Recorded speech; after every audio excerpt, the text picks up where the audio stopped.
Aquest zoo potser ja el coneixeu. El Pitus està malalt i necessita un tractament molt car que la família no pot pagar.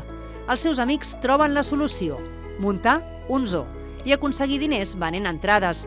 Se les empesquen totes per anar aconseguint animals de tot tipus, fins i tot un tigre i un elefant.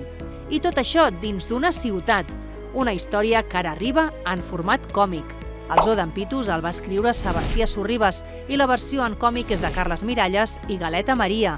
L'edició és de La Galera. És en Samuel, té 10 anys, té un problema, però no té ganes de parlar-ne. Després de passar pel Super 3, el diari d'en Samuel arriba ara a les llibreries. Aquesta història tracta d'una manera increïblement bonica temes tan importants com deixar de ser un nen, començar l'institut o el primer amor. El diari d'en Samuel, d'Emil Tronch, ha estat publicat per Salamandra Gràfic. La Jordi està enganxadíssima als videojocs i tot s'ensorra quan els pares l'envien a passar l'estiu al poble dels seus avis sense connexió a internet. Allà, però, l'esperen un munt d'aventures i nous amics i sense saber com acaba dins un videojoc.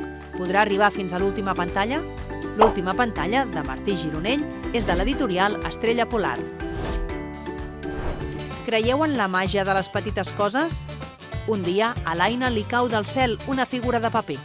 L'endemà una altra, i n'acaba fent una col·lecció que guarda com un tresor. Una història que ens ajuda a mirar el món amb ulls curiosos i a entendre que a vegades les coses més importants poden passar desapercebudes. Animals que cauen del cel.